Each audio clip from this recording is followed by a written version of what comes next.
Hello everybody, this is Tim from Gauntlet Gear. Making a quick video here just in response to some questions that have been popping up regarding how to make molds and how to get the exact shape. What I've been working with here is a polyurethane. We're working with a 74-55, which is a liquid rubber.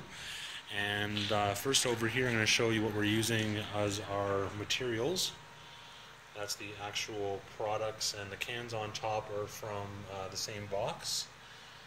There's the label if you can see that. Next we got some regular rubber gloves, some stir sticks, a random piece of wood which isn't part of this video.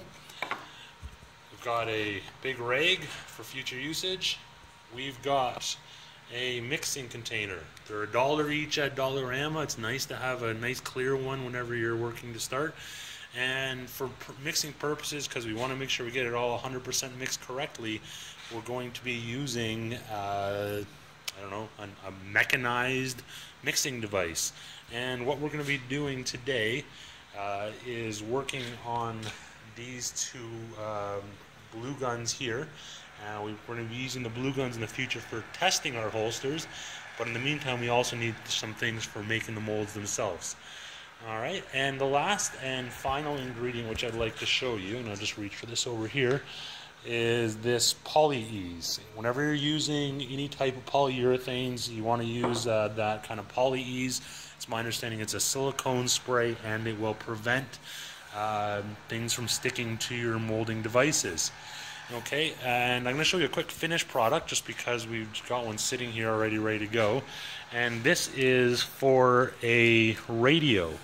In this case, what we did is we suspended a radio in a plastic bag inside of a plastic bag, as I mentioned, and it's basically hanging by a nail. That's all it started off in the container, and it's just a regular bulk food container, apparently from Ginger Slices.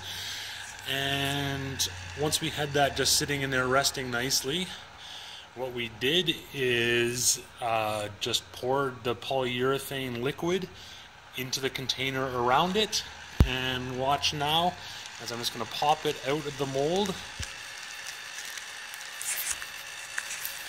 And what we've created is a 100% exact mold copy, what we call a negative mold of that radio.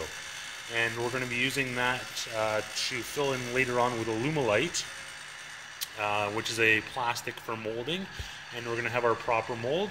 And of course our radio is nice and safe inside its plastic bag. So we're really happy with the outcome of this mold, and looking forward to showing you the results of that.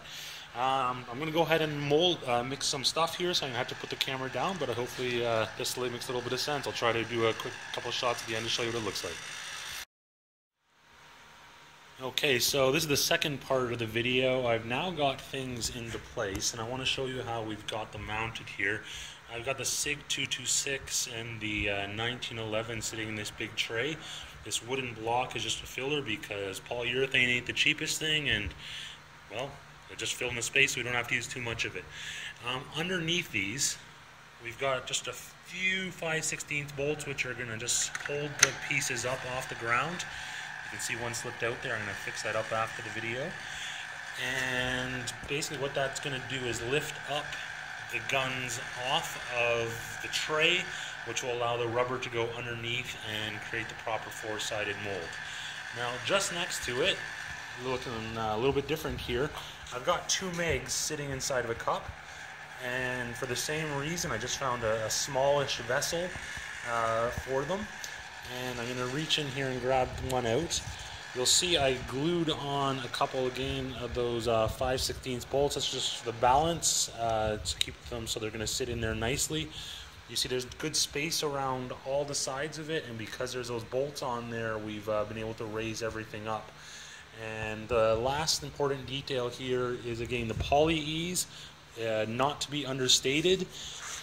It's just required. You'll see we got a nice shine on these ones over here. That's because this has already been done.